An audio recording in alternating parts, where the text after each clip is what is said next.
નમસ્કાર. જ્યારે પણ જમીનની વાત આવે ત્યારે સૌથી મોટો સવાલ એ હોય છે કે એ પોતાની છે એ સાબિત કઈ રીતે કરવું. આજે આપણે ગુજરાતના જમીન રેકોર્ડની એ જટિલ દુનિયાને એકદમ સરળ રીતે સમજવાની કોશિશ કરીશું, કારણ કે આ જ રેકોર્ડ માલિકીનો સૌથી મોટો પુરાવો છે. ક્યારેય વિચાર્યું છે કે જો કોઈ જમીનની માલિકી પર સવાલ ઉઠાવે તો પાકો પુરાવો શું ગણાય? એવા તો કયા કાગળો છે જે છાતી ઠોકીને કહી શકે કે હા, આ જમીન આપણી છે? ચાલો આજે એ જ મુખ્ય દસ્તાવેજોને ઓળખીએ જે માલિકીના હકને સુરક્ષિત રાખે છે.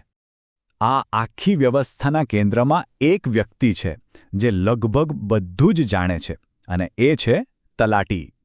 એ માત્ર સરકારી કર્મચારી નથી, પણ ગામની જમીનના જીવતા જાગતા ઇતિહાસના રખેવાળ છે. તો આ તલાટીનું કામ બરાબર શું હોય છે? સાવ સાદી ભાષામાં કહીએ તો એ ગામની જમીનના રેકોર્ડના મેનેજર છે. કોનો હક છે એટલે કે અધિકારપત્રક, જમીન પર કયો પાક ઉગાડવામાં આવ્યો છે અને સમયની સાથે માલિકી કોના કોના હાથમાં રહી છે, આ બધી જ માહિતી સાચવવાની જવાબદારી એમની છે. ચાલો હવે સીધા એ મુખ્ય દસ્તાવેજો પર આવીએ જે તલાટી સાચવે છે અને જે કોઈપણ જમીનની માલિકીનો પાયો છે. આ નામ તો લગભગ બધાએ સાંભળ્યું જ હશે. 7/12નો ઉતારો, જેને આપણે 7/12 તરીકે પણ ઓળખીએ છીએ. એમ સમજો કે આ દસ્તાવેજ જમીનની વર્તમાન સ્થિતિનો એકદમ ચોખ્ખો અરીસો છે. તો આ 7/12ના ઉતારામાં હોય છે શું?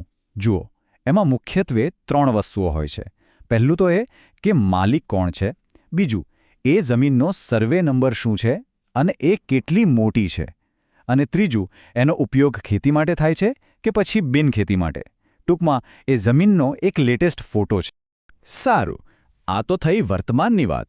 પણ જો જમીનનો ઇતિહાસ જાણવો હોય તો એના માટે છે બીજો મહત્વનો દસ્તાવેજ, ગામ નમૂનો 6, જેને ફેરફાર રજિસ્ટર અથવા મ્યુટેશન રજિસ્ટર પણ કહેવાય છે.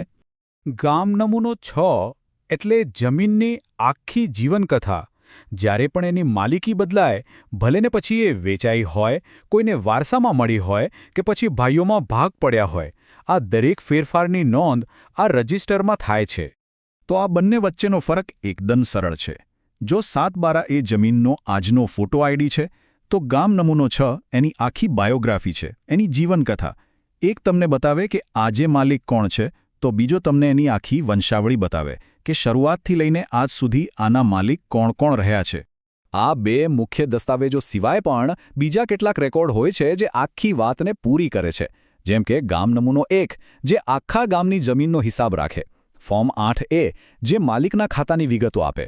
અને હા, પાક પાણીની નોંધ, જેમાંથી ખબર પડે કે કયા વર્ષે જમીન પર કયો પાક લેવાયો. આ બધા રેકોર્ડ ભેગા મળીને જમીનનું એક સંપૂર્ણ ચિત્ર ઊભું કરે છે. એક વાત સમજવા જેવી છે કે આ દસ્તાવેજો કોઈ પથ્થરની લકીર નથી. આ તો જીવંત રેકોર્ડ છે જે સમય સાથે બદલાતા રહે છે. પણ સવાલ એ છે કે આમાં ફેરફાર થાય કેવી રીતે? જુઓ, પ્રોસેસ એકદમ સીધી સાદી છે. પહેલાં તો જમીનનો કોઈ વ્યવહાર થાય, જેમ કે વેચાણ કે વારસાઈ. પછી જે તે વ્યક્તિ તલાટીને અરજી આપે. તલાટી આ ફેરફારની નોંધ ગામ નમૂનો 6માં કરે છે. આને જ મ્યુટેશન એન્ટ્રી કહેવાય છે. અને બસ આ નોંધના આધારે જ બીજા રેકોર્ડ જેમ કે 7/12 અપડેટ થઈ જાય છે. સારું, આપણે આખી પ્રોસેસ તો સમજી લીધી, પણ ક્યારેય વિચાર્યું છે કે આટલી બધી કાગળની માથાકૂટની જરૂર શું છે? આ બધું આટલું ઇમ્પોર્ટન્ટ કેમ છે? આ આખી સિસ્ટમનો ફાયદો શું છે? સૌથી પહેલું, કાનૂની નિશ્ચિતતા. મતલબ, જ્યારે કાગળ પર બધું ચોખ્ખું હોય ત્યારે કોઈ ખોટો દાવો ના કરી શકે. બીજું, આર્થિક વ્યવહારોમાં સરળતા. બેંક પણ લોન ત્યારે જ આપે જ્યારે માલિકીના પાક્કા પુરાવા હોય. અને ત્રીજું, અને સૌથી અગત્યનું, સામાજિક સ્થિરતા. આનાથી જમીનના ઝઘડા ટળે છે અને ગામમાં શાંતિ જળવાય છે. તો હવે આપણે આખી સિસ્ટમ સમજી ગયા. પણ એક સવાલ મનમાં જરૂર થાય, આજના ડિજિટલ જમાનામાં શું આ જમીન રેકોર્ડની વ્યવસ્થાનું ભવિષ્ય બદલાશે? શું ટેકનોલોજી આ આખી પ્રક્રિયાને વધુ પારદર્શક, ભ્રષ્ટાચાર મુક્ત અને ઝડપી બનાવી શકશે? વેલ, એ તો કદાચ આવનારો સમય જ બતાવશે.